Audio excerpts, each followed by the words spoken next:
It was a cold and foggy night in the small town of Ravenwood. I had just moved there to escape the chaos of city life and find some peace. Little did I know that I was about to be thrust into a true crime mystery that would change my life forever. The town had a reputation for being quiet and tranquil, but that night was different. I was awoken by the sound of sirens in the distance, and my curiosity got the best of me. I decided to investigate, hoping it was just a routine police call.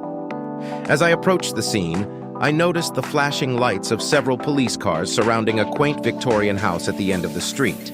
The air was thick with tension, and neighbors stood outside, gossiping in hushed tones. I struck up a conversation with a friendly neighbor named Mrs. Jenkins, who lived next door to the crime scene. She whispered to me, "This is the third murder in just as many weeks. They say it's the work of a serial killer, but the police can't catch him." My heart raced as I realized the gravity of the situation. A serial killer in my peaceful new town?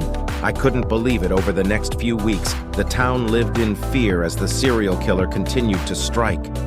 Each victim was found in a gruesome state, and the killer left cryptic messages at the crime scenes that seemed to taunt the police. Unable to sit idly by, I started digging into the case myself. I spent countless hours at the local library, researching the town's history and trying to find any connections between the victims. The more I delved into the past, the more I realized that Ravenwood had a dark secret. One evening, as I was walking near the old cemetery, I stumbled upon an ancient diary buried beneath a gnarled tree.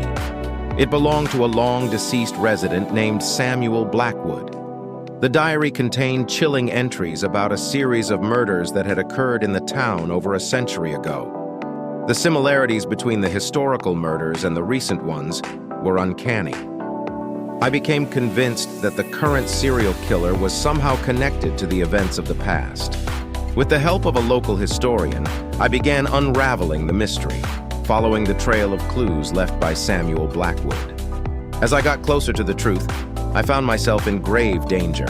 The killer seemed to be aware of my investigation and was determined to silence me. I received threatening messages and ominous warnings that sent shivers down my spine.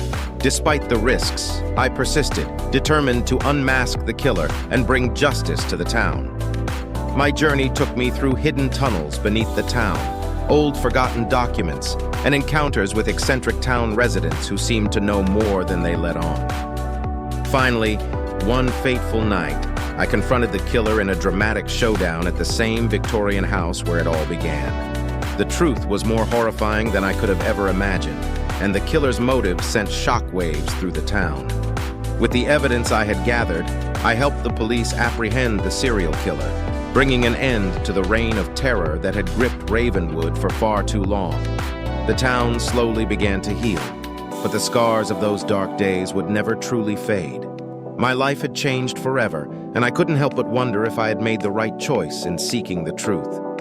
But one thing was certain: Ravenwood would never be the same again, and neither would I.